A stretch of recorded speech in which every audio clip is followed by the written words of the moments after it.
فرض مودته على العربية والعجمية وعلى مبلغ رسالاته الإلهية أبي القاسم مصطفى محمد.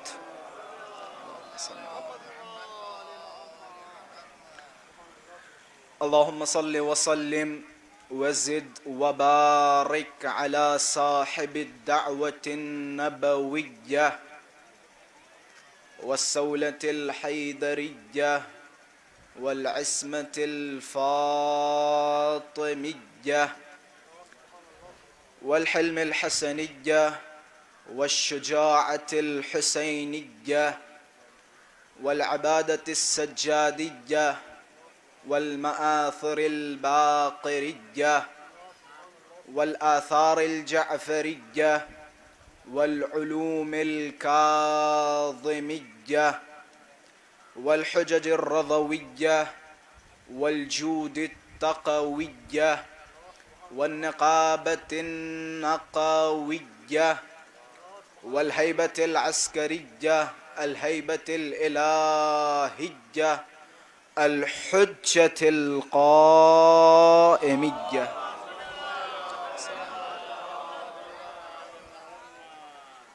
اللهم عجل لوليك الفرج والعافية والنصر واجعلنا من أعوانه وأنصاره.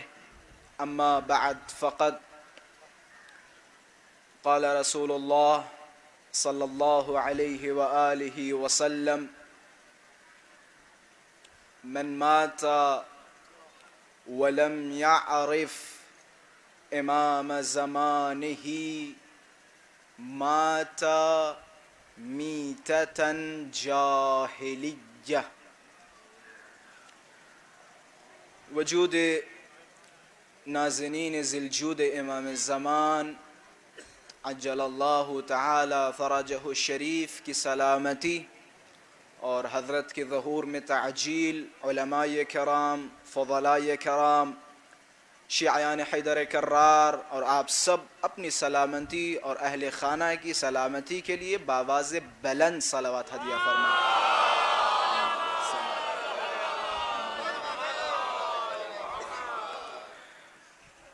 عزیزان محترم، بغیر کسی خاص تمہید و مقدمہ، ماشاءاللہ سے اس سے پہلے آپ نے دنیا کے ایک بہترین خطیب کو سماعت کیا.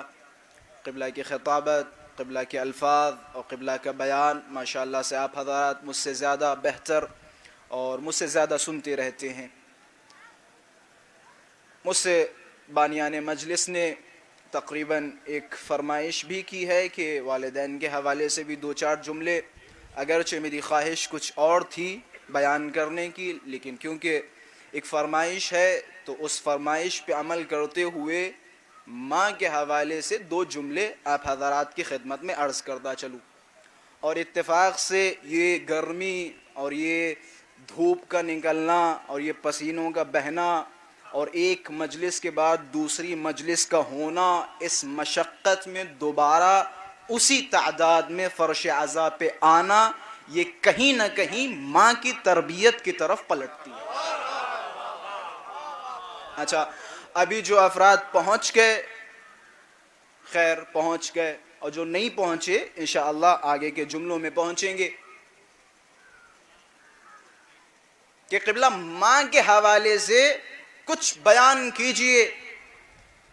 میں نے کہا ماں کی معرفت اور ماں کی فضیلت کے لیے ایک جملہ کافی، اور وہ بھی کسی خطیب کی خطابت یا کسی ذاکر کی ذاکری یا کسی مبلغ کی تبلیغ نہیں، معصومین کے جملات ہیں.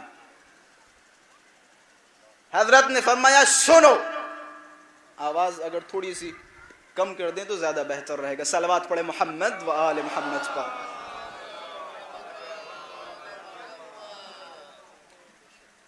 کہ ماں، تم جاننا چاہتے ہو ماں کسے کہتے ہیں، ماں کی عظمت کیا ہے، ماں کی فضیلت کیا ہے؟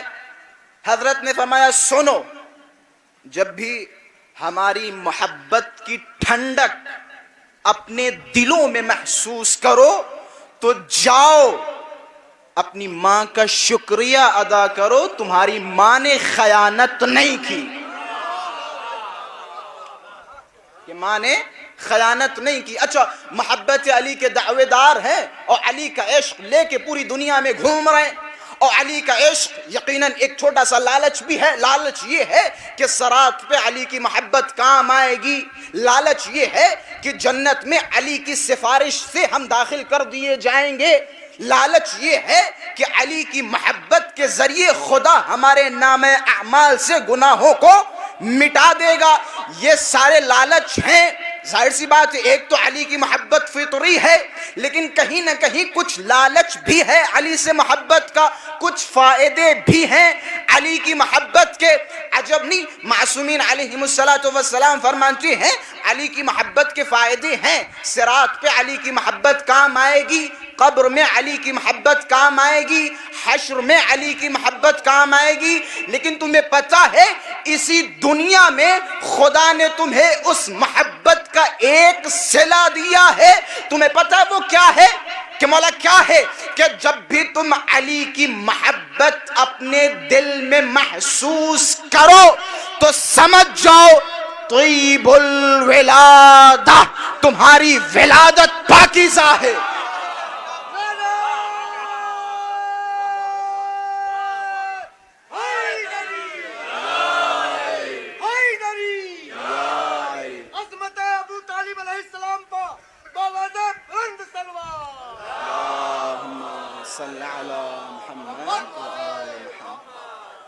جب بھی تمہارے دلوں میں علی کی محبت محسوس ہو، ایک صلوات پڑھے محمد و آل محمد۔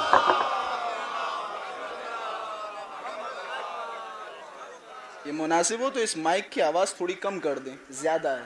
ایک اور صلوات پڑھے محمد و آل محمد پر۔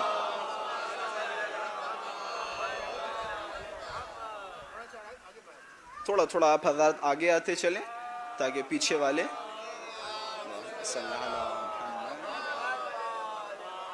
تو خلاصہ یہ ماں کی عظمت ہے۔ خداوند متعال نے ماں کے ذریعے ہمیں کچھ نعمتیں عطا کی ہیں۔ پتہ ہے ماں کا میں نے شروع میں ایک جملہ فرمایا تھا، حدیث بھی آپ حضرات کے سامنے بیان کی، اگرچہ عربی کے الفاظ نہیں بیان فرمائے۔ مولا کیا فرماتے ہیں؟ من وجد برد حبنا فی قلبہ، جو بھی ہماری محبت کی ٹھنڈک اپنے دل میں محسوس کرے، فلیکثر الدعاء لأمہ، تو وہ جائے اپنی ماں کے لیے دعا کرے۔ کیوں؟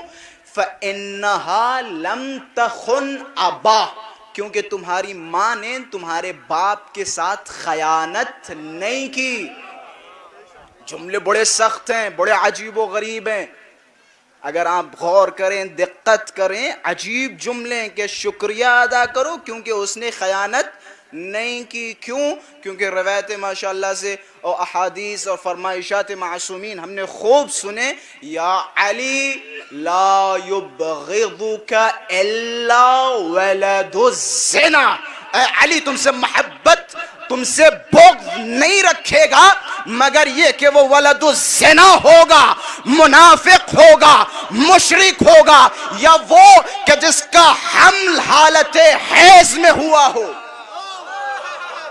ہر کوئی علی سے نفرت نہیں رکھے گا، ہر کوئی علی سے نفرت نہیں رکھے گا۔ جس کی ولادت پاکیزہ ہو وہ علی سے نفرت نہیں رکھ سکتا، جس کی ولادت پاکیزہ ہو۔ اب سب سے بڑی نعمت کہ جس سے خدا نے ہمیں نوازا، ہماری ولادت پاکیزہ ہے۔ اور اسی طرح سے روایتیں ہیں کہ جب بھی تم کربلا جاؤ اور کربلا اگر تم پہنچ گئے تو سمجھ جاؤ تمہاری ولادت پاکیزہ ہے۔ اور ولادت کا پاکیزہ ہونا نعمت ہے، نعمت، خواہ سمجھیں یا نہ سمجھیں، ولادت کا پاکیزہ ہونا۔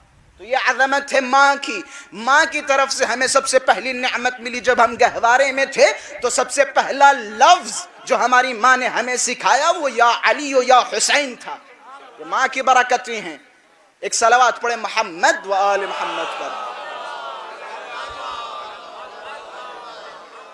بس میں نے جس حدیث کا تقریباً آپ حضرات کے سامنے قراءت کا شرف حاصل کیا، اور وہ حدیث ماشاءاللہ سے ہماری قوم کے بچے 4 5 6 سال کے بچے سے بھی پوچھیں گے تو انشاءاللہ کہیں نہ کہیں سنی ضرور ہوگی، اور زیادہ تر بزرگوں کو تو ماشاءاللہ سے حفظ ہے۔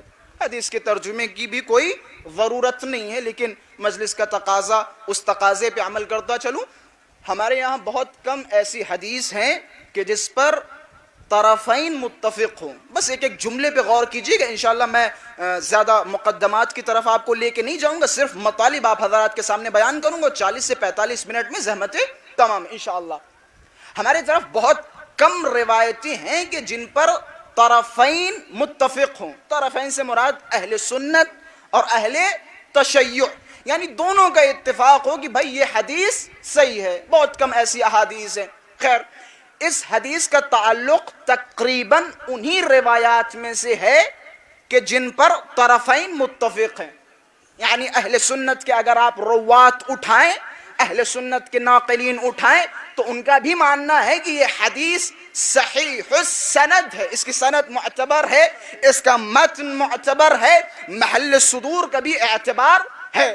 اسی طرح اہل تشیع کی خدمت میں جائیں گے تو اہل تشیع بھی تقریباً اس پر متفق ہیں، بس تھوڑا سا اختلاف ہے الفاظ میں۔ مثال کے طور پہ من مات ولم یعرف، جو مر جائے اور اپنے زمانے کے امام کو نہ پہچانے، اس کی موت جاہلیت کی موت ہے۔ یہ حدیث تقریباً جو مشہور ہے اس الفاظ کے ساتھ، اس کا اعتبار زیادہ ہے، اور شیعوں کے نزدیک اس کا اعتبار تقریباً دوسرے الفاظ کے ساتھ وارد ہوئی ہیں، ان سب سے زیادہ اس الفاظ کے ساتھ کا اعتبار ہے۔ خوب، اب آئیے اہل سنت کے پاس، دیکھیں مفہوم وہی ہے، مفہوم پہ غور کیجئے گا، الفاظ پہ غور نہیں، مفہوم پہ۔ اہل سنت آپ جائیں صحیح مسلم میں، مسلم صاحب بیان فرماتے ہیں من مات ولیس فی عنقہ بیعہ مات میتۃ جاہلیہ، جو مر جائے اور اس کی گردن پہ کسی کی بیعت نہ ہو، کسی کی بیعت نہ ہو، مات میتۃ جاہلیہ، تو اس کی موت جاہلیت کی موت ہے۔ خوب، اور آگے بڑھیں، بخاری کی شرح مستدرک کی شکل میں بیان فرماتے ہیں، صاحب مستدرک لکھتے ہیں من مات ولیس فی عنقہ بیعہ، جو مر جائے اور اس کی گردن پہ بیعت نہ ہو۔ یہاں دو لفظوں کا اضافہ ہوا ہے، وہ دو لفظ کیا ہیں؟ امام الحی، زندہ امام کی۔ بس غور کیجئے گا، انشاءاللہ نتیجہ بڑا خوبصورت آپ حضرات کے سامنے دوں گا کہ جو مر جائے اور اس کی گردن پہ کسی زندہ امام کی بیعت نہ ہو، اس کی موت جاہلیت کی موت ہے۔ خوب، اور آگے بڑھیں، طبری صاحب بیان فرماتے ہیں من مات ولیس لہ امام، جو مر جائے اور اس کا کوئی بھی امام نہ ہو تو اس کی مرضی، وہ چاہے یہودی کی موت مر جائے یا نصرانی کی موت مر جائے۔ اچھا، یہ ساری روایات بیان کرنے کا مقصد کیا ہے؟ بیان کرنے کا مقصد بس چھوٹا سا ہے، وہ مقصد یہ ہے کہ آخر مسلمانوں کے یہ تمام فرق اس بات کے قائل ہیں کہ ہر زمانے میں کسی نہ کسی حجت کا ہونا ضروری ہے۔ بس پہنچ رہے ہیں آپ حضرات، ہر زمانے میں کسی نہ کسی حجت کا ہونا ضروری ہے۔ بھائی اس کا نتیجہ یہی نکلا کہ اس دور میں بھی حجت خدا کا وجود ہے، اس دور میں بھی حجت خدا کا وجود ہے۔ اچھا، سب نے یہ لکھ دیا کہ ہر دور میں کسی امام کا ہونا ضروری ہے جس کی بیعت کی جائے۔ امام کون سا امام؟ امام حی، زندہ امام، ہر دور میں ضروری ہے۔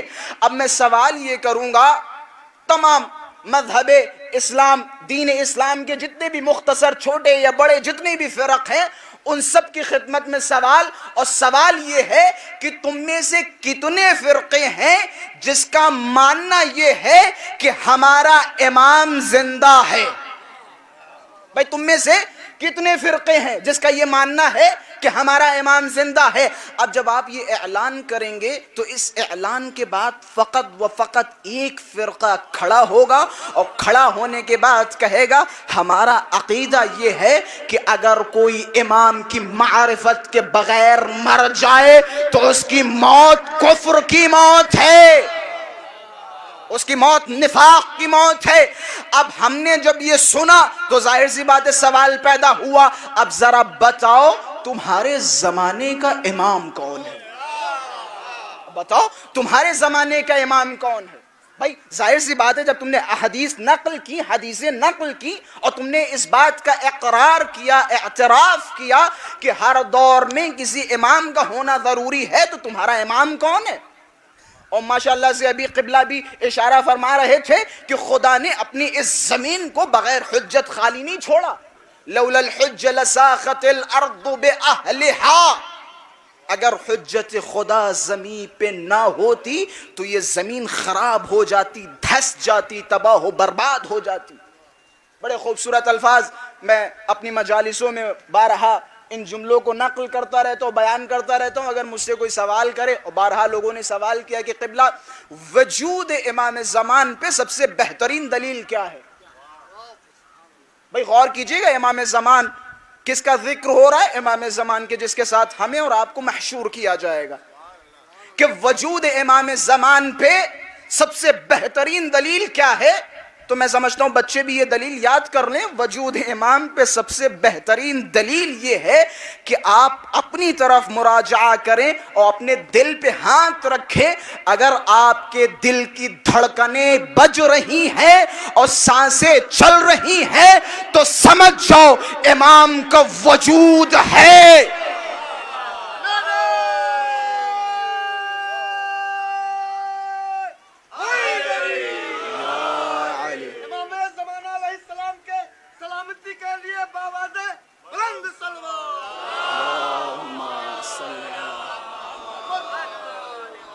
اچھا یہ قاعدہ بہت آسانی سے سمجھ میں آ جائے گا اگر آپ نے پچھلی گزشتہ جو بھی میں نے حدیث پڑھی اس حدیث پہ غور کریں تو یہ قاعدہ بالکل سمجھ میں آ جائے گا۔ بھائی ہم دنیا کا حصہ ہیں یا نہیں؟ دنیا کا حصہ ہے یا نہیں؟ یہ ساری چیزیں اسی دنیا کا حصہ ہے۔ بھائی مولا فرما رہے ہیں لولا الحج لساخت الارض باہلھا، اگر حجت الہی اس زمین پر نہ ہو تو یہ زمین اپنے اہل کے ساتھ دھس جائے گی۔ اب اگر ہماری سانسیں چل رہی ہیں تو اس کا مطلب تو یہی ہے نا کہ امام کا وجود ہے۔ بڑا آسان طریقہ ہے، امام کا وجود ہے۔ اچھا اس دور میں تین طرح کے لوگ ہیں امام زمانہ کے وجود کے حوالے سے، تین طرح کے لوگ ہیں، انشاءاللہ میں وجود پہ ہی ڈسکس کروں گا۔ تین طرح کے لوگ ہیں، ایک جو امام زمانہ کے وجود کے قائل ہیں، اور ایک جو امام زمانہ کے وجود کے منکر ہیں۔ غور کیجئے گا، ایک وہ جن کا ماننا ہے کہ امام زمانہ کا وجود ہے، ایک وہ جن کا ماننا ہے کہ امام زمانہ کا کوئی وجود نہیں۔ یہ بعض افراد کہتے ہیں کہ وہ پیدا ہونے کے بعد اس دنیا سے کوچ کر گئے، گزر گئے، یا فلاں فلاں، وہ ساری کی ساری باطل باتیں ہیں کہ جن پر بحث و مناظرے کی ضرورت ہے۔ ماشاءاللہ سے سورج و چاند سے بھی زیادہ یہ باتیں روشن ہیں ہمارے لیے۔ تو ایک گروہ وہ ہے جس کا ماننا کیا ہے؟ وجود ہے۔ دوسرا گروہ وہ جس کا ماننا ہے کہ وجود نہیں ہے، جنہیں ہم کیا کہتے ہیں؟ منکر وجود امام زمان۔ ٹھیک ہے، اچھا اب غور کریں، یہ خاص مولا کے منتظرین کے لیے، مولا کے شیعوں کے لیے، اسی وجود امام زمان کے قائلین کی دو صفت ہیں۔ جو قائل ہیں کہ امام کا وجود ہے ان میں دو طرح کے لوگ ہیں۔ ایک وہ جو امام زمان کے اثر کے قائل ہیں، بھئی غور کیجئے گا جملوں پہ، ایک وہ جن کا عقیدہ یہ ہے کہ امام کا وجود ہے، نہ صرف یہ کہ امام کا وجود ہے بلکہ امام کی دخالت ہماری زندگی میں ہے۔ غور کیجئے گا بھائی، بڑی عظیم منزل کی طرف آپ کو لے کے جا رہا ہوں۔ اسی قائل میں دو طرح کے لوگ ہیں اور جو ہمارے شیعوں میں پائے جاتے ہیں۔ ایک وہ جن کا ماننا یہ ہے کہ امام زمانہ کا پورا اثر ہمارے درمیان ہے۔ دوسرا گروہ وہ ہے جو امام زمان کے وجود کا قائل تو ہے لیکن کہیں نہ کہیں تعطیل کا قائل ہو جاتا ہے۔ تعطیل عربی لفظ ہے، اسے اگر ہم اردو یا ہندی میں ٹرانسلیٹ کریں تو چھٹی، چھٹی. امام زمانہ کے وجود کے حوالے سے بعض لوگ تعطیل کے قائل ہو جاتے ہیں. تعطیل کے قائل یعنی کبھی کبھی ہوتے، میں زیادہ واضح نہیں کروں گا، جب تک امام غائب ہیں، جب تک امام نہیں آئیں گے، امام تو پردہ غیب میں ہے. بھائی جملوں پہ غور کیجئے گا، بڑے عظیم جملے بیان کر رہا ہوں، اور اگر جملوں پہ غور کیا تو انشاءاللہ نتیجہ بخوبی آپ حضرات تک پہنچ جائے گا. وجود امام کے قائلین میں دو طرح کے لوگ ہیں. ایک وہ جو وجود کے ساتھ ساتھ امام کے اثر کے قائل ہیں، یعنی امام کا اثر ہے، امام ہماری زندگیوں میں دخالت رکھتے ہیں. ایک وہ گروہ جو امام کے وجود کا قائل ہے، جس کا ماننا ہے کہ امام زندہ ہیں لیکن امام کا اثر ہماری زندگی میں نہیں ہے. اب یہ دو گروہ، اچھا ان دو گروہ کو سمجھنے اور سمجھانے کے لیے میرے خیال سے قبلہ وسیع الحسن خان صاحب نے ایک اشارہ کیا تھا، وہ جو امام کی مثال سورج کے مانند دی تھی، ایک اشارہ تھا. اسی پہ روایت آپ حضرات کی نظر کرتا چلوں. امام کی خدمت میں ایک صاحب آئے تو امام نے فرمایا کہ جب سے خداوند متعال نے اس زمین کو پیدا کیا، زمین کا فرش بچھایا، آدم کو بھیجا، خدا نے اپنی اس زمین کو حجت خدا سے خالی نہیں چھوڑا.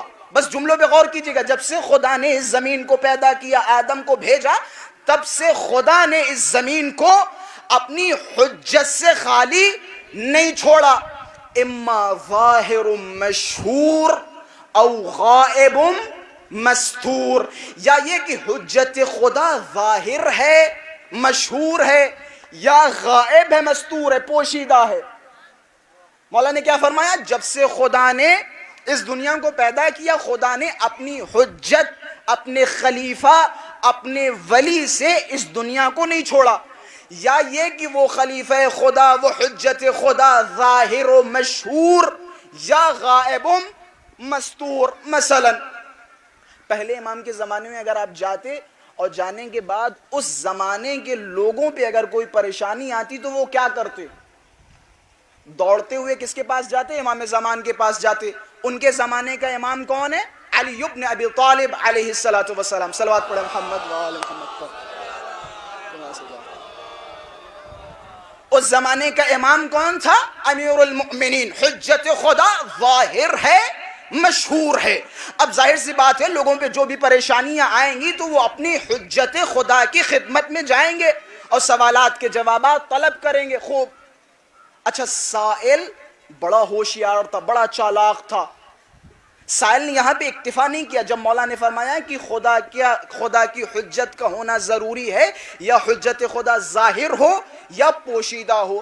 اب جیسے ہی سائل نے یہ سنا کہ امام نے فرمایا حجت خدا غائب و مستور، تو سائل نے سوال کیا، مولا جب حجت خدا ظاہر ہوگی، آشکار ہوگی، تو ظاہر سی بات ہے ہم سب جائیں گے، ملاقات کریں گے، ان سے بیٹھیں گے، بات چیت کریں گے، اپنے سوالوں کے جواب لیں گے.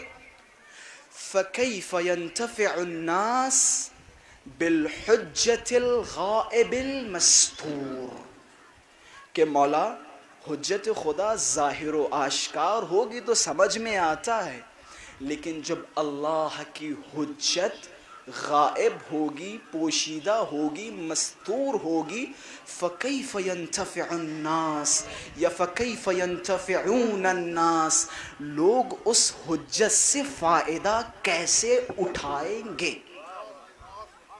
بھائی یہ مطلب اگر ہمارے اور آپ کے کام کا نہیں تو پھر کس کے کام کا ہے؟ بھائی ہم فی الحال ایک ایسے دور میں ہیں جس دور کی حجت سامنے نہیں ہے، چاہے وہ ہمارے گناہوں کی وجہ سے ہو یا کسی اور علت کی وجہ سے.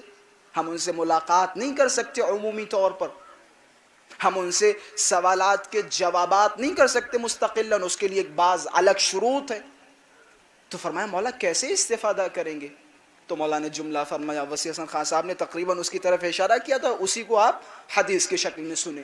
مولا نے جملہ فرمایا، حضرت نے فرمایا کما ينتفع الناس یا کما ينتفعون الناس بالشمس اذا سطرها السحاب، کہ لوگ اپنے زمانے کے امام سے جب امام غائب ہوں گے تو اپنے زمانے کے امام سے ٹھیک اسی طرح استفادہ اٹھائیں گے جس طرح لوگ سورج سے استفادہ اٹھاتے ہیں جب سورج کو بادل گھیر لیں. جب سورج کو بادل گھیر لیں. اس کی بڑی علتیں بیان کی گئی. بھائی ظاہر سی بات ایک سوال تو یہ ہوگا کہ مولا نے کیوں امام زمان کی مثال سورج کے مانند دی. اس کی بہت ساری وجوہات، تقریباً بعض وجوہات آپ نے اس سے پہلے والی مجلس میں سنی کہ سورج اگرچہ غائب ہوتا ہے، اگرچہ بادل سورج کے سامنے آ جاتا ہے، لیکن سورج اپنی ضیاء، اپنی روشنی ہم تک پہنچاتا ہے. یہ ایک علت، یہ ایک وجہ اور بتاتا چلوں. جب بھی سورج غائب ہوتا ہے یا سورج کے سامنے بادل آ جاتے ہیں تو ہر وہ انسان کے جس کی آنکھیں ہوتی ہیں وہ ایک دوسرے سے کہے گا اما دیکھو سورج نکلا یا نہیں. کیوں؟ کیونکہ اس کی آنکھیں ہیں، وہ روشنی کو محسوس کر سکتا ہے. وہ بچوں سے کہے گا ذرا جاؤ باہر دیکھو کیا سورج نکلا یا نہیں. کیوں؟ کیونکہ اس کی آنکھیں سلامت ہیں، وہ روشنی کو دیکھ سکتا ہے، روشنی کو محسوس کر سکتا ہے. لیکن وہ انسان کہ جس کی آنکھیں خراب ہوں، اسے کوئی فرق نہیں پڑتا سورج ہو یا نہ ہو. سورج ہو یا نہ ہو، بس آخر کے مؤمنین سے مخاطب ہوں کہ سورج ہو یا نہ ہو کوئی فرق نہیں پڑتا. کہ کیوں؟ کہ بھیا ہماری تو آنکھیں خراب ہیں. اب سمجھ میں آیا مولا نے امام کی مثال سورج کے مانند کیوں دی. یعنی مولا بتانا چاہ رہے ہیں غیبت امام کے دور میں امام کا انتظار وہی کرے گا جس کا دل زندہ ہو.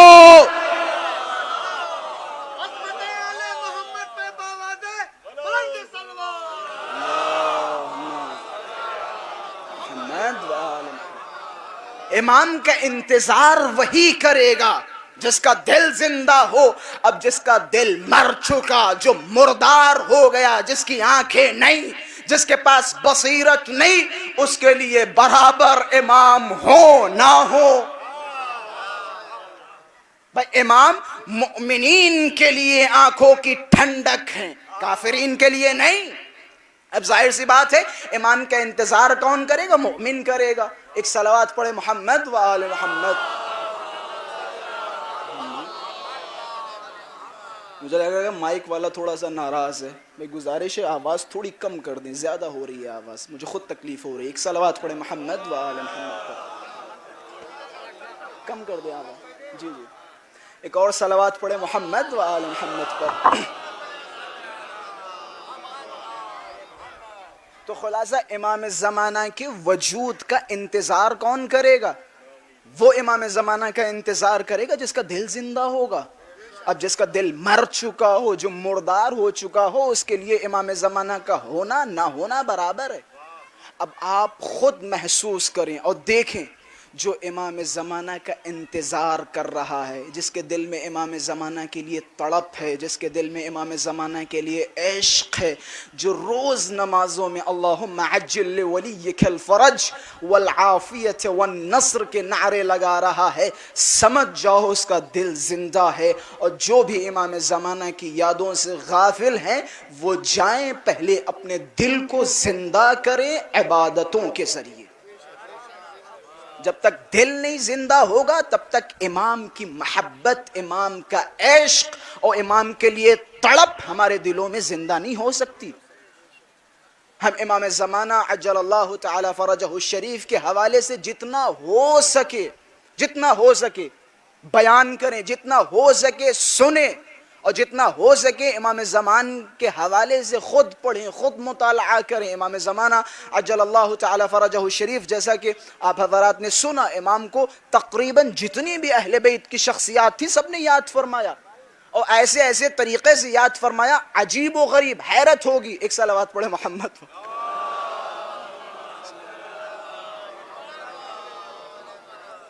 ایک اور صلوات پڑھیں محمد و آل محمد پر. آواز تھوڑی زیادہ کم ہو گئی ہے. ایک صلوات پڑھیں محمد و آل محمد پر.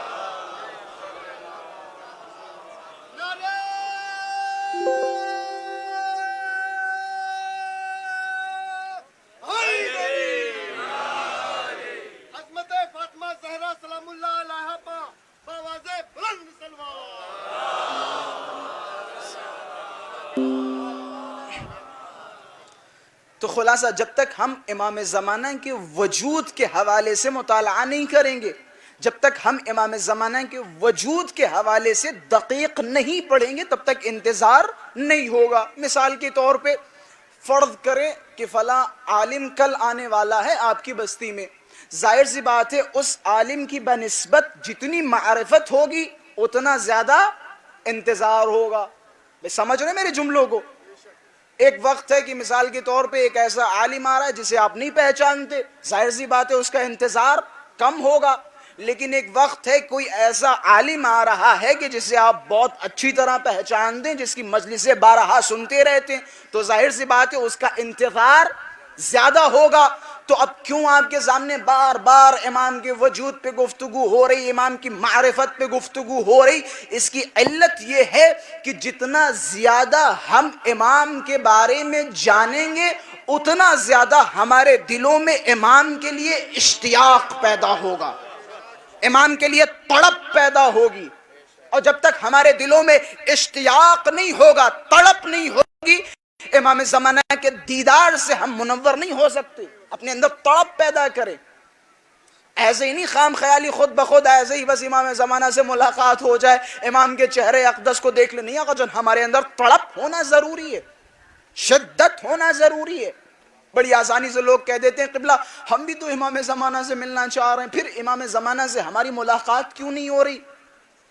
بھئی خود احساس کریں، کیا آپ کے اندر وہ تڑپ ہے؟ کیا آپ کے اندر وہ اشتیاق ہے؟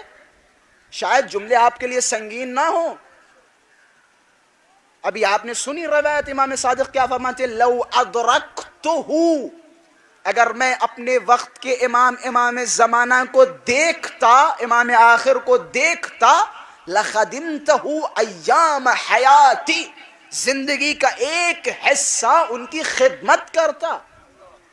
جملہ عجیب نہیں ہے؟ بھائی امام صادق جنہوں نے علوم کے دروازوں کو کھولا، وہ امام کہہ رہا ہے کہ اگر میں آخر الزمان آخری امام کو درک کرتا تو ان کی خدمت کرتا. امام صادق سے روایت ہے، سدیر سیرافی کہتے ہیں میں پہنچا، میں نے دیکھا امام دو زانو بیٹھے ہیں اور گریہ فرما رہے ہیں. امام صادق اپنے گھر میں دو زانو بیٹھے ہوئے اور گریہ کر رہے ہیں. سدیر سیرافی کہتے ہیں، بڑے معتبر راوی ہیں سدیر سیرافی. سدیر سیرافی کہتے ہیں کہ میں جیسے امام صادق کے گھر میں وارد ہوا، میں نے دیکھا امام صادق کی حالت عجیب ہے، پریشان ہے، امامہ سر سے نیچے رکھا ہوا ہے، امام دونوں ہاتھ اپنے زانوں پہ مار رہے ہیں. اب جو سدیر نے حالت بیان کی، مجھے نہیں پتا اس حالت کو ہم اور آپ کیسے محسوس کریں گے. سدیر فرماتے ہیں میں نے دیکھا امام کی حالت کچھ اس طرح ہے جیسے کوئی ماں اپنے بچے کو کھو دے اور اس بچے کے فراق میں بیٹھ کے گریہ کرے. ابھی امام زمانہ پہ غیبت آئی نہیں، ابھی امام زمان ظاہری طور پہ اس دنیا میں پیدا نہیں ہوئے. سدیر کہتے ہیں کہ میں جیسے گھر میں وارد ہوا، میں نے دیکھا امام صادق رو رہے ہیں اور حضرت کے جملے ہیں. کیا جملے ہیں؟ سیدی غیبتک نفد رقادی وضیعت علی مہادی. اے میرے سید، اے میرے سردار، آپ کی غیبت نے ہماری نیندوں کو اڑا دیا ہے، آپ کی غیبت نے ہمارے چین اڑا دیے ہیں، آپ کی غیبت نے ہمارے دلوں کو مضطرب کر دیا ہے. ابھی امام زمانہ کی غیبت شروع نہیں ہوئی. امام صادق کا اشتیاق ہے کس کے لیے؟ امام زمان کے لیے. جب تک ہمارے دلوں میں اشتیاق نہیں ہوگا تب تک کوئی مسئلے کا حل نہیں ہے. بھول جائے خام خیالی باتیں، کوئی مسئلے کا حل نہیں ہے. مسئلے کا حل فقط و فقط امام زمانہ کے وجود پہ یقین اور اشتیاق. آخر الزمان کی جو دعائیں ہیں، دعائے آخر الزمن الغیبہ اگر آپ پڑھیں تو اس میں کیا لفظ موجود ہے؟ پروردگارا امام زمانہ کی غیبت طولانی ہونے کی وجہ سے اگر ہمارا یقین زائل ہونے لگے، ہمارا دل ٹال مٹول کرنے لگے، تو پروردگارا ہمارے یقین کو زائل نہ ہونے دے۔ دور ہے یہ، یصبح الرجل مؤمنا ویمسا کافرا، صبح ہوگی مومن ہوگا، شام ہوگی کافر، کچھ نہیں پتا، یہ دور ہے۔ اس دور میں سب سے بہترین راستہ یہ ہے کہ اپنے زمانے کے امام کے دامن کو تھامے رہیں، امام کے دامن سے متمسک ہوں۔ اور اگر بعض افراد یہ شکایت کریں اور کہیں کہ قبلہ امام زمانہ کے حوالے سے ہماری عوام نہیں جانتی، تو میں عوام کو بھی قصوروار سمجھتا ہوں اور دیگر افراد کو بھی قصوروار سمجھتا ہوں۔ خوب امیر المؤمنین کے بارے میں کیوں آپ لوگ سب جانتے ہیں؟ کیوں جانتے ہیں؟ آپ کو سننا بھی پسند ہے اور ہمیں پڑھنا بھی پسند ہے، جانتے ہیں۔ اب آپ عادت ڈالیں امام زمانہ کے حوالے سے سننا بھی پسند کریں اور ایسا پسند کریں کہ سامنے والا بھی سناتے خود کو اچھا لگے۔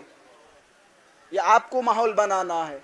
امام زمانہ کے وجود پہ جتنا زیادہ ہمارا یقین ہوگا اتنا ہی زیادہ ہمارے اندر اشتیاق پیدا ہوگا۔ ایک صلوات پڑھے محمد و آل محمد پر۔ خیر میں جلدی جلدی اپنی منزل کی طرف جا رہا ہوں۔ تو ہماری بحث فی الحال ہو رہی تھی وجود امام کے حوالے سے، امام زمانہ کا وجود۔ میں نے کہا جب سے خدا نے اس کائنات کو پیدا کیا، اپنے وجود سے، خلیفہ خدا سے اس زمین کو خالی نہیں چھوڑا۔ ایک بڑی خوبصورت روایت اگر آپ اصول کافی کا مراجعہ کریں گے تو اصول کافی میں میرے خیال سے پہلی، دوسری، تیسری ایسی یہ روایت موجود ہے کتاب حجت میں۔ چھٹے امام کے پاس ہشام بن حکم تشریف لائے اور چھٹے امام نے مسکرا کے فرمایا، ہشام کل تم نے اس عمرو بن عبید کے ساتھ کیا کیا؟ کہ عمرو بن عبید کے ساتھ تم نے کل کیا کیا؟ ہشام نے فرمایا، مولا میں آپ کے سامنے اپنی زبان کھولوں کیسے ممکن ہے؟ امام نے فرمایا، جس چیز کا ہم نے تمہیں حکم دیا اسے انجام دو، بتاؤ کل کیا ہوا؟ اب کہتے ہیں ہشام بن حکم نے بیان کرنا شروع کیا کہ مولا کل میں گیا تھا مسجد میں بصرہ جمعے کے دن۔ جیسے ہی میں بصرہ پہنچا تو میں نے دیکھا ایک بہت بڑا عالم دین بیٹھا ہوا ہے اور لوگ چاروں طرف سے اسے گھیرے ہوئے اور سارے کے سارے کہہ رہے ہیں، علامہ صاحب، عالم صاحب، مجتہد صاحب، آیت اللہ العظمی، نبی فلاں فلاں فلاں، بڑے بڑے لقب نوازے جا رہے ہیں۔ اور کہ میں پیچھے بیٹھا ہوا تھا۔ جب سب کے سوال و جواب ختم ہو گئے میں آگے بڑھا۔ میں نے کہا بھائی کچھ سوالات میرے بھی آپ کی خدمت میں ہیں۔ عمرو بن عبید نے کہا بسم اللہ۔ ہشام نے فرمایا، ذرا مجھے بتا، الک عین، کیا تیری آنکھ ہے؟ کہ کیا تیری آنکھ ہے؟ اب وہ کون علامہ، اتنا بڑا عالم دین، اگر مثال کے طور پہ کسی سے آپ پوچھے جا کے کہ بھیا بتاؤ کیا سورج نکلا ہے، تو سامنے والے پہ بڑا غصہ طاری ہوگا، بھائی کیسے احمقانہ سوال ہے، کیسے سوال ہے؟ ان کی بھی کیفیت کچھ ایسی ہی تھی کہ ہشام یہ کیسے جاہلانہ سوال ہیں۔ جناب ہشام بن حکم نے فرمایا، ہاکذا مسئلتی، میرے سوال ہی کچھ ایسے ہی ہوتے ہیں، تم جواب دو، تمہیں خود آخر میں نتیجہ جب ملے گا تو پتہ چل جائے گا کہ ہاکذا مسئلتی۔ اب عمرو بن عبید نے کہا ٹھیک ہے پوچھو، اگرچہ تمہارے سوال احمقوں والے ہیں، نادانوں والے ہیں، پوچھو۔ ہشام نے کہا ذرا بتا، الک عین، کیا تمہاری آنکھ ہے؟ کہ ہے۔ کہ اس سے کیا کرتے ہو؟ کہ اس سے ہم دیکھتے ہیں۔ کہ اچھا۔ الک اذن، کیا تمہارے کان ہیں؟ کہ ہیں۔ کہ اس سے کیا کرتے ہو؟ کہ اس سے آوازوں کو سنتا ہوں۔ کہ اچھا۔ کہ الک انفن، کیا تمہاری ناک ہے؟ کہ ہے۔ کہ اس سے کیا کرتے ہو؟ کہ اس سے سونگھتا ہوں۔ کہ اچھا۔ کہ الک فمن، کیا تمہارا منہ ہے؟ کہ ہاں۔ کہ اس سے کیا کرتے ہو؟ کہ اس سے کھاتا ہوں۔ پھر آخر میں جناب ہشام نے فرمایا کہ ذرا بتا، الک قلب، کیا تیرا دل ہے؟ کہ کیا تیرا دل ہے؟ کہ ہاں دل بھی ہے۔ کہ اس سے کیا کرتے ہو؟ کہ اس کا کام یہ ہے کہ جب ناک، کان، آنکھ کسی شک میں پڑ جائیں تو دل آگے بڑھتا ہے اور شک سے دور کرتا ہے، یقین کی منزلوں پہ لے کے جاتا ہے۔ بس جملہ سنیے گا، جناب ہشام نے فرمایا اچھا کہ دل کیسے شک سے دور کرتا ہے جبکہ ناک تو صحیح و سالم ہے، آنکھیں بھی ٹھیک ہیں، منہ بھی ٹھیک ہے، کان بھی ٹھیک ہے، پھر دل کی ضرورت کیا؟ عجب نہیں جملہ کہے کہ یہ ساری چیزیں ٹھیک ہیں لیکن خدا نے دل کو ان سب کا امام بنایا ہے، کہ دل کو ان سب کا امام بنایا ہے تاکہ جب کان کسی آواز کو سننے میں غلطی کرے کہ یہ فلاں کی آواز ہے یا فلاں کی آواز ہے تو دل کا کام یہ ہے کہ شک سے دور کرے گا، یقین کی منزل پہ لے کے جائے گا، کہ خدا نے دل کو بنایا تاکہ انہیں شک سے دور کرے، ارتداد سے دور کرے، یقین کی منزلوں تک لے جائے۔ بس اتنا سننا تھا۔ جناب ہشام کھڑے ہوئے کہ اے ابو مروان ذرا بتا وہ خدا جس نے تیرے مختصر وجود کو بغیر امام نہیں چھوڑا، اس کائنات کو بغیر امام کیسے چھوڑے؟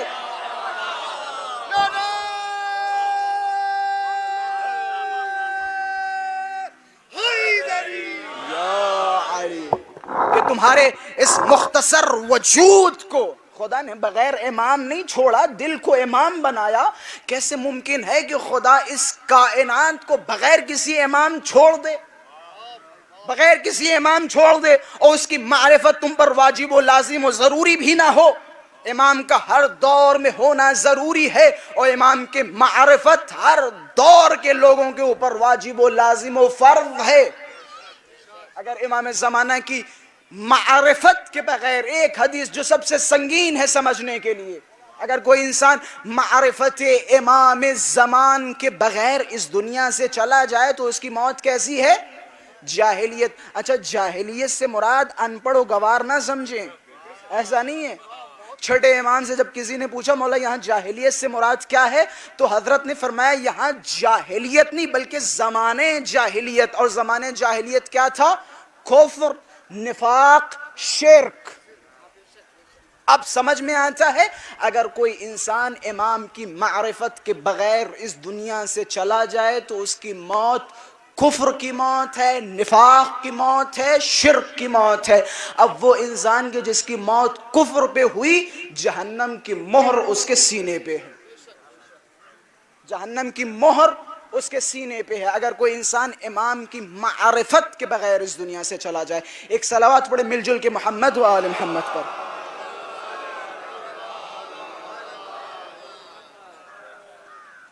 امام زمان کی معرفت، امام زمان کے حوالے سے آخری پیغام آپ حضرات کی خدمت میں عرض کرتا چلوں۔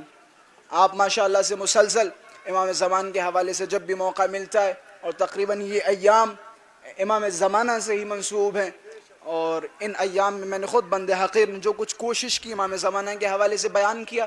امام زمانہ کے حوالے سے بہت سارے موضوعات ہیں جو قابل غور اور قابل ڈسکس ہیں، بہت سارے موضوعات ہیں علامات کے حوالے سے، اور یہ میرا ذاتی عقیدہ ہے، سننے سے آپ کو جو چیزیں نہیں ملیں گی، جو چیزیں آپ کو خود پڑھنے سے ملیں گی۔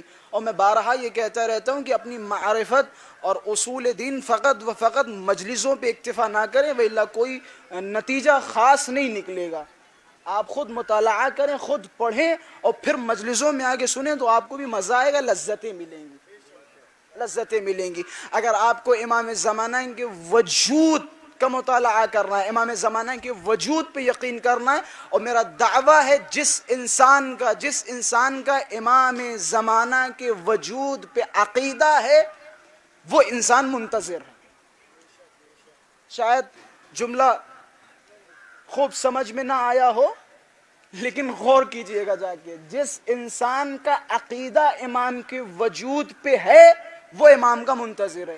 اب اگر کوئی انسان ہے جو امام زمانہ کا انتظار نہیں کر رہا یا امام زمانہ کا اشتیاق اس کے دل میں نہیں ہے تو وہ اپنے دل پہ ہاتھ رکھے اور اپنے دل کو سمجھائے اور اپنے دل سے کہے ٹھیک ہے ہم امام زمانہ کے وجود کے حوالے سے مطالعہ کریں گے اور امام زمانہ کے وجود کی معرفت حاصل کریں گے۔ امام زمانہ کے وجود کی معرفت، امام زمانہ کے وجود کی معرفت جب ہو جائے گی تو انتظار خود بخود ہو جائے گا. پھر یہ جو سوالات، یہ جو جوابات اور یہ جو آپ کے دلوں میں شک و شبہے، یہ سارے کے سارے دور ہو جائیں گے. اشکال کرنے والے، سوال کرنے والے ہر دور میں ممکن ہے. مثال کے طور پہ اسی مجمع میں 50 لوگوں کے ذہنوں میں یہ سوال ہو کہ بھائی آخر امام زمانہ آج اتنے سو سال ہو گئے، 1187 سال یا 1188 سال ہو گئے، اور ہم روز دعائیں کر رہے ہیں. ہمارے مولانا بھی بیچارے ممبر پہ آتے ہیں اور آنے کے بعد آخر میں کہتے ہیں اللہم عجل لولیک الفرج والعافیت والنصر. ہر روز ہم دعائیں نمیدونہ ندبہ پڑھ رہے ہیں، زیارت آل یاسین پڑھ رہے ہیں. ہمارے علماء، ہمارے آیت اللہ بڑے بڑے حرم میں جا جا کے امام زمانہ کے ظہور کی دعائیں کر رہے ہیں، پھر بھی امام کا ظہور نہیں ہو رہا ہے. سوال ہے یا نہیں؟ ایک دور میں شیخ علی اکبر نہاوندی کا نام آپ لوگوں نے سنا ہوگا. شیخ علی اکبر نہاوندی عراق کے بہت بڑے خطیب. ان کی ایک کتاب ہے عبقری الحسان، بڑی معتبر کتاب ہے. شیخ علی اکبر نہاوندی اپنی کتاب میں قصہ نقل کرتے ہیں. کہتے میں حلہ گیا، جب میں حلہ پہنچا تو میں نے دیکھا ایک گیٹ بنا ہوا ہے اور اس پہ لکھا ہوا ہے مقام صاحب الزمان. امام زمانہ کی طرف اس مقام کو منسوب کیا گیا ہے کہ لوگ سارے کے سارے اس جگہ پہ آ رہے ہیں اور اس جگہ کا بوسہ لے رہے ہیں، چوم رہے ہیں. تو میں نے لوگوں سے پوچھا، میں نے کہا بھئی قصہ کیا ہے، سبب کیا ہے کہ لوگ یہاں آ کے زیارتیں کر رہے ہیں، دعائیں پڑھ رہے ہیں، امام کے ظہور کی دعائیں کر رہے ہیں؟ تو وہاں کے لوگوں نے بیان کیا. شیخ علی اکبر نہاوندی اپنی کتاب عبقری الحسان میں اس قصے کو نقل فرماتے ہیں. کہتے وہاں کے لوگوں نے مجھے بتایا کہ یہاں پہ ایک شیخ علی یہ حلاوی رہا کرتے تھے، کہ شیخ علی یہ حلاوی رہا کرتے تھے، کہ شیخ کا ایک شکوہ تھا امام زمان سے کہ یہ چلاتے تھے اور اپنے زمانے کے امام کو مخاطب کر کے فرماتے تھے، کہتے تھے مولا کتنے منتظر ہیں، یہ دیکھیں مجلسوں میں ہزاروں لوگ بیٹھے ہوئے ہیں، یہ سارے کے سارے آپ کے منتظر ہیں، مولا پھر آپ ظہور کیوں نہیں فرماتے؟ شیخ علی حلاوی کا یہ شکوہ تھا، مولا حلہ میں کتنے آپ کے عاشق ہیں، سارے کے سارے مولائی ہیں، سب کے دلوں میں عشق علی ہے، سب کے دلوں میں عشق فاطمہ ہے، مولا پھر آپ ظہور کیوں نہیں فرماتے؟ جب شیخ علی حلاوی نے اصرار کیا، امام نے فرمایا شیخ علی حلاوی ٹھیک ہے، وہ افراد جنہیں تم ہمارا منتظر مانتے ہو انہیں لے کے آؤ، کہ انہیں لے کے آؤ. اوکے ٹھیک ہے، لے کے آنے سے پہلے فلاں قصائی جو فلاں بازار میں رہتا ہے اس قصائی کے پاس جانا، اس قصائی سے کہنا کہ تمہیں امام نے طلب کیا ہے، اور اس قصائی سے کہنا کہ بھائی 2 بکرے اپنے ساتھ لے کے چلے آئیں. قصائی نے 2 بکرے لیے، گھر میں پہنچا. اب سارے کے سارے شیخ علی حلاوی نے ڈھونڈنا شروع کیا کہ دیکھیں بھائی امام زمانہ کا عشق کس کے اندر زیادہ ہے، معرفت کس کے اندر زیادہ ہے، اشتیاق کس کے اندر زیادہ ہے، محبت کس کے اندر زیادہ ہے. 40 لوگوں کو انہوں نے چنا اور چننے کے بعد اپنے گھر کے آنگن میں صحن میں سب کو کھڑا کیا کہ انتظار کرو امام تشریف لائیں گے. اب سارے کے سارے نمازیں پڑھ رہے ہیں اور نمیدونم دعائیں پڑھ رہے ہیں اور ہاتھوں کو بلند کر رہے ہیں، منتیں مانگ رہے ہیں، مرادیں مانگ رہے ہیں، اور یہ کریں گے وہ کریں گے، قربانیاں کریں گے، نمیدونم فلاں فلاں فلاں فلاں. سب نے اپنے دلوں میں خیال کرنا شروع کر دیا. تھوڑی دیر کے بعد آواز آئی چھت سے کہ امام تشریف لا چکے ہیں. امام نے سب سے پہلے آواز دی شیخ علی حلاوی، اس قصائی کو اوپر بھیجو. قصائی کو اوپر بھیجا گیا، کس لیے؟ کہ امام اس سے ملاقات کریں گے. قصائی چھت پہ پہنچا اور امام نے پہلے ہی فرمایا تھا کہ اس قصائی سے کہنا 2 بکرے لے کے پہلے ہی چھت پہ باندھے، ان لوگوں کو پتہ نہ چلے. بکرے پہلے سے چھت پہ بندھے ہوئے تھے کہ شیخ علی حلاوی بھیجو. قصائی کو اوپر بلایا.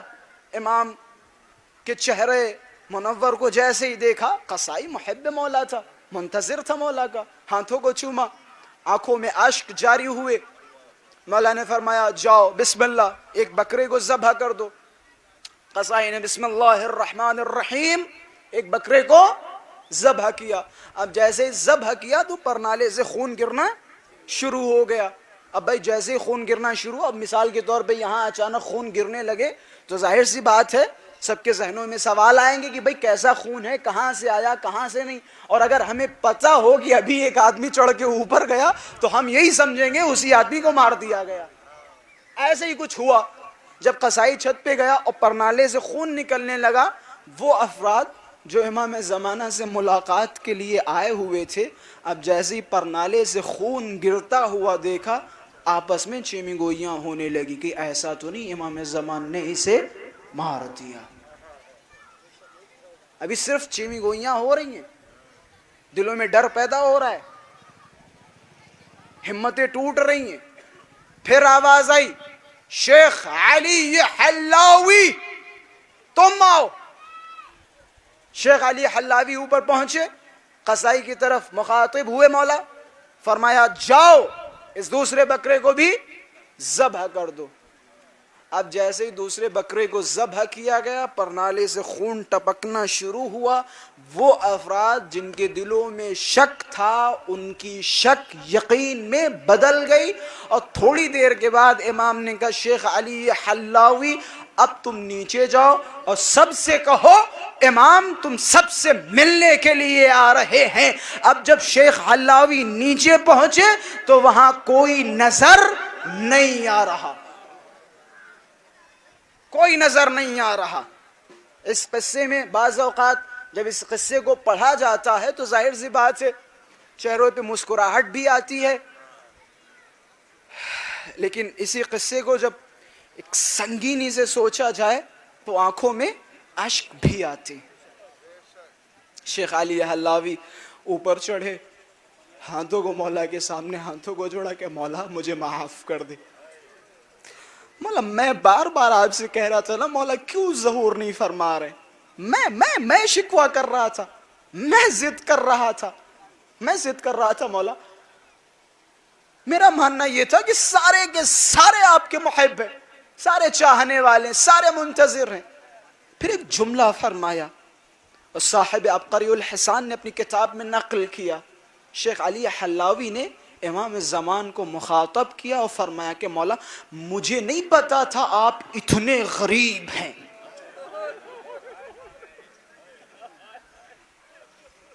کہ مجھے نہیں پتا تھا آپ اتنے غریب ہیں، کہ مجھے نہیں پتا تھا. امام زمان سے اگر آپ ملنا چاہ رہے ہیں، امام زمان سے اگر آپ رابطہ رکھنا چاہ رہے ہیں تو رابطہ کب ہوگا؟ جب پوری دنیا کو آپ اپنی پیٹھ کے پیچھے ڈالیں اور سامنے فقط و فقط ذات امام زمان ہو، اس کے سوا کچھ نہیں. تب آپ کو کامیابی ملے گی، اس کے علاوہ کچھ نہیں. اگر ذرہ برابر دنیا کا خیال، شہرت کا خیال، عہدے کا خیال، پیسوں کا خیال، مال و دولت کا خیال، امام زمانہ کے دیدار نہیں ہو سکتا. امام زمانہ کے دیدار کے لیے دنیا آپ کو چھوڑنی ہوگی. ایک مرد صابونی حسین طہرانی اپنی کتاب میں بڑا خوبصورت یہ قصہ نقل فرماتے ہیں مرد صابونی کا. بس میں آپ کی زحمتوں کو ختم کر رہا ہوں، میں بھی اتنی دور سے آیا ہوا ہوں اور اگر تقریباً مختصر ہی پڑھ کے چلا جاؤں تو کوئی فائدہ نہیں ہے. اب تھوڑا بہت تو آپ حضرات کے سامنے آپ کو بھی تھوڑا پریشان کروں. ایک صلوات پڑھیں محمد و آل محمد پر.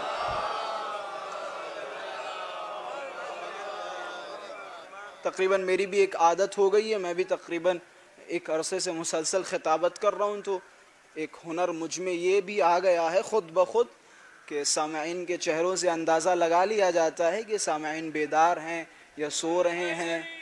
یا علی اللہم صلی علی محمد و آل محمد.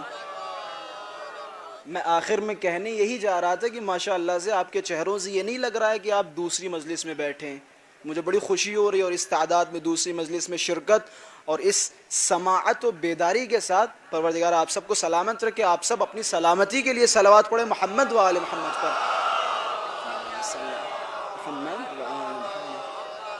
خلاصہ امام زمان سے اگر آپ کو رابطہ رکھنا ہے، امام زمان سے رابطہ قائم کرنا ہے تو دنیا کو آپ کو پیچھے چھوڑنا ہوگا. بڑا خوبصورت قصہ حسینی طہرانی صاحب اپنی کتاب میں نقل فرماتے ہیں. کہتے ایک مرد صابونی، ایک صابون فروش، صابون بیچنے والا، امام زمانہ کا بڑا منتظر، بڑا مشتاق، دیدار کے لیے بڑے نعرے لگا رہا ہے، بڑا اشتیاق اٹھا رہا ہے امام زمانہ کے دیدار کے لیے.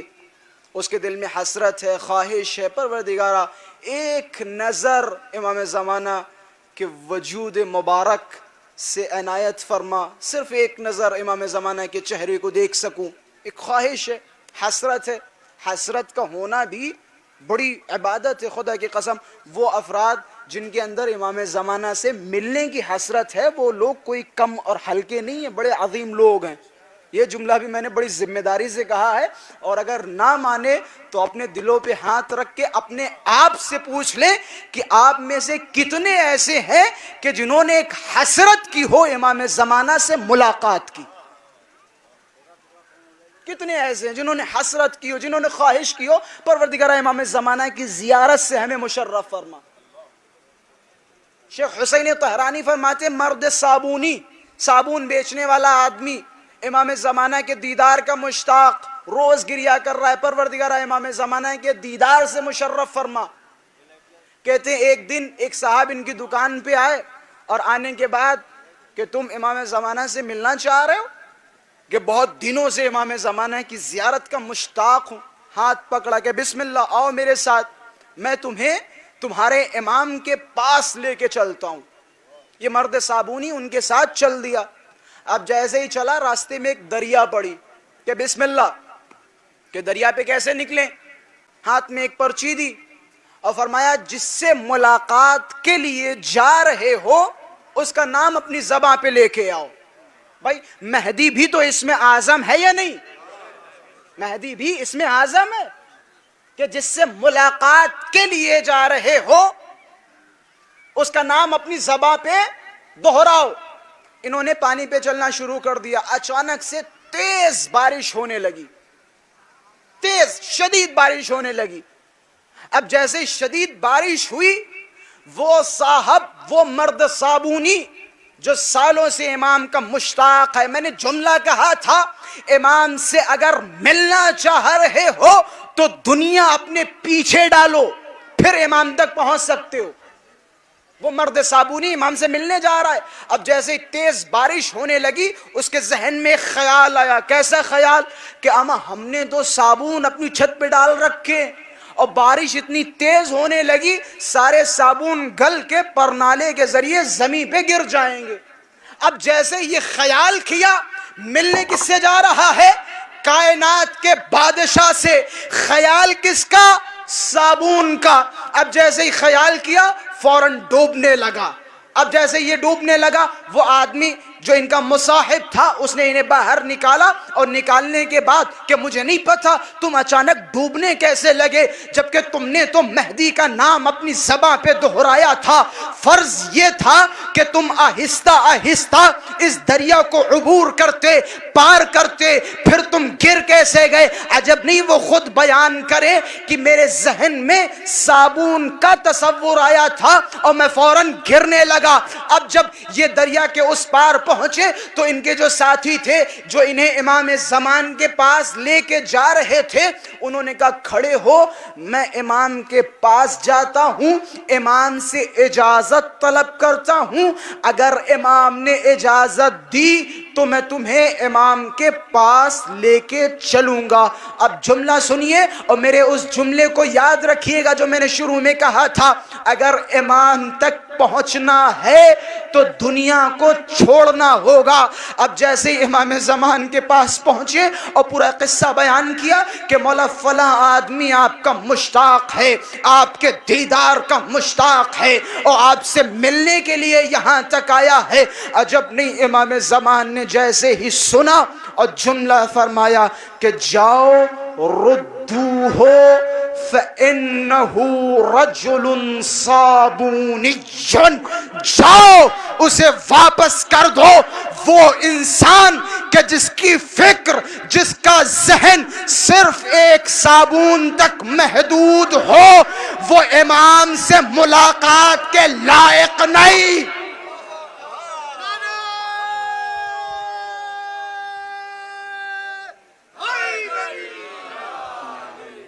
جس کی فکر ایک صابون میں ہو وہ امام سے ملاقات کے لائق نہیں. امام سے ملنا ہے تو پوری دنیا کو ترک کرنا ہوگا امام سے اگر ملنا ہے. اور یہی وجہ ہے، عجب نہیں، شاید شاید شاید یہی حکمت، یہی راز ہے کہ جس کی وجہ سے امیر المؤمنین نے فرمایا کہ تمہیں پتہ ہے صاحب ھذا الامر، اس امر کا صاحب یعنی امام زمان. میں مصائب کی شروعات بھی امام زمانہ کے وجود سے کروں گا، صرف 3 سے 4 منٹ مصائب کی زحمت دوں گا. میں زیادہ مصائب پڑھنے کا عادی نہیں ہوں.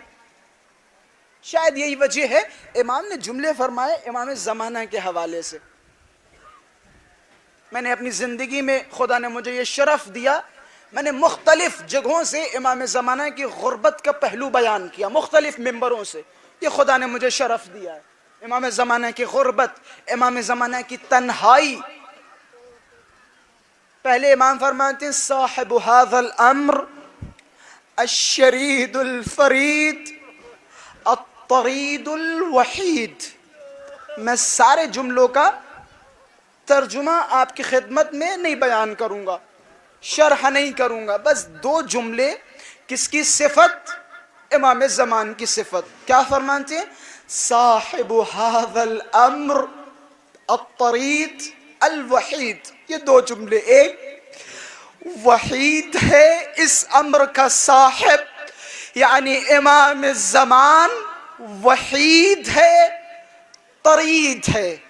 وحید بہت آسان ترجمہ ہے. وحید یعنی تنہا، کوئی حامی و ناصر نہیں ہے، تنہا ہے.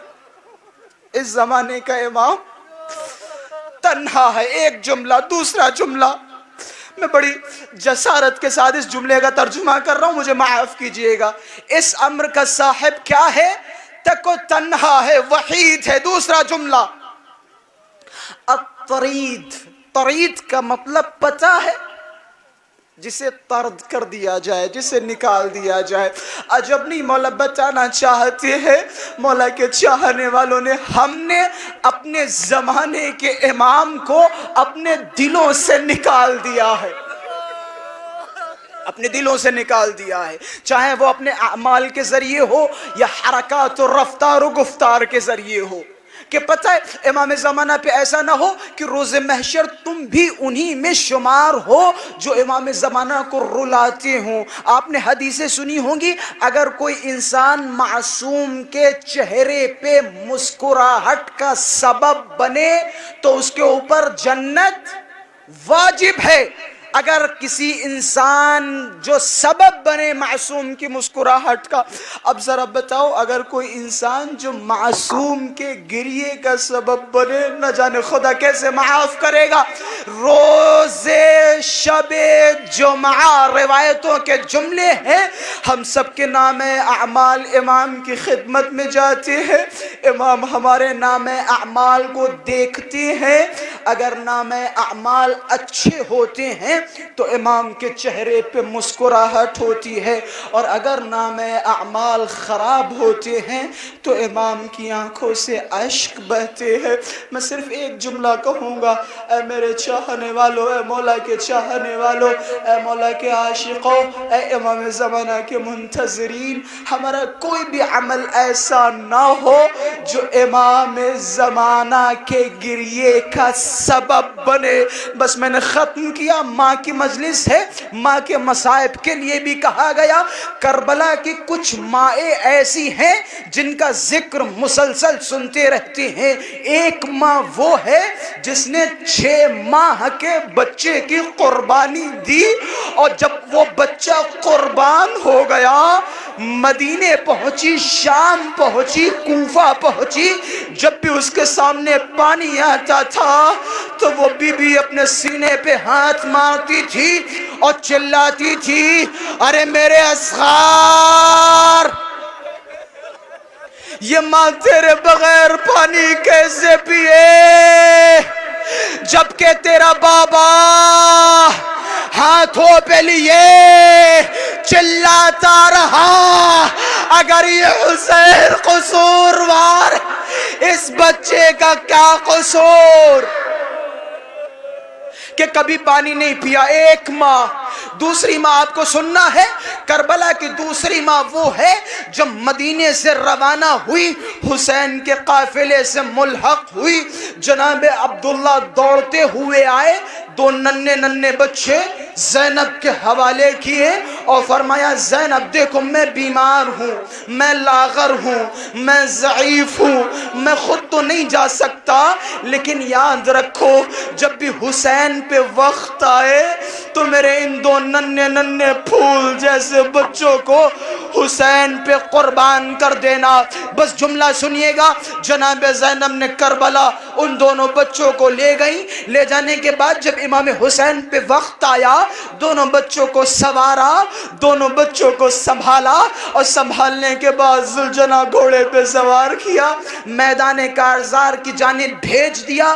دونوں بچوں نے جنگ کی، آواز دی میری مدد کے لیے آئے، امام حسین پہنچے، دونوں لاشوں کو اٹھایا، خیمے میں لے کے آئے، زینب کے سامنے پیش کیے۔ ارے یہ ماں کیسی تھی، جب لاشا دیکھا فوراً خیمے میں چلی گئی۔ میں کہوں گا اے زینب کبریٰ آپ نے گریہ نہیں کیا، عجب نہیں جناب زینب فرمائے ارے میں اپنے بچوں پہ کیسے روتی جبکہ ابھی فاطمہ کا لاڈلا حسین کربلا میں جائے گا، شمر سینے پہ سوار ہوگا، خنجر لے گا، حسین کے گلے کو واہ حسینہ۔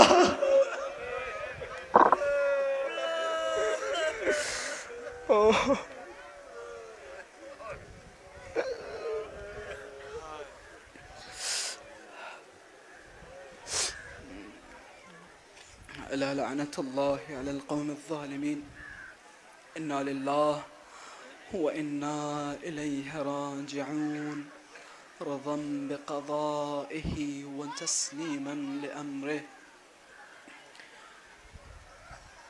روتی ہوئی آنکھوں سے اگر کسی شے کے لیے دعا کی جائے تو خدا ضرور قبول کرتا ہے۔ پروردگارہ ہمارے ان آنسوؤں کے صدقے میں امام زمانہ کے ظہور میں تعجیل فرما۔ پروردگارہ ہمارے ان آنسوؤں کو رومال سیدہ میں جگہ عطا فرما۔ پروردگارہ ہماری ان مختصر عبادتوں کو قبول فرما۔ پروردگارہ ہم سب کے دلوں میں محبت و معرفت اہل بیت اجاگر فرما۔ پروردگارہ ہم سب کو توفیق دے کہ ہم زیادہ سے زیادہ اپنے زمانے کے امام سے متمسک ہو سکیں۔ مل جل کے امام زمانہ کی سلامتی کے لیے دعا کریں، دونوں ہاتھوں کو بلند کر کے بسم اللہ الرحمن الرحیم۔ اللہم ولیک الحجة ابن الحسن صلواتک علیہ وعلى آبائه في هذه الساعة وفي كل الساعة وليا وحافظا وقائد وناصرا ودليلا وعينا حتى تسكنه أرضك طوعا وتمتعه فيها طويلا۔ اللهم صل على محمد وآل محمد، اللهم صل على محمد وآل محمد وعجل فرجهم، اللهم صل على محمد وآل محمد وعجل فرجهم۔ بسم الله الرحمن الرحيم، الحمد لله رب العالمين، الرحمن الرحيم، مالك يوم الدين، إياك نعبد وإياك نستعين، اهدنا الصراط المستقيم، صراط الذين أنعمت عليهم غير المغضوب عليهم ولا الضالين۔ بسم الله الرحمن الرحيم، قل هو الله أحد الله الصمد لم يلد ولم يولد ولم يكن له كفوا أحد۔ بسم الله الرحمن الرحيم، قل هو الله أحد الله الصمد لم يلد ولم يولد ولم يكن له كفوا أحد۔ بسم الله الرحمن الرحيم، قل هو الله أحد الله الصمد لم يلد ولم يولد ولم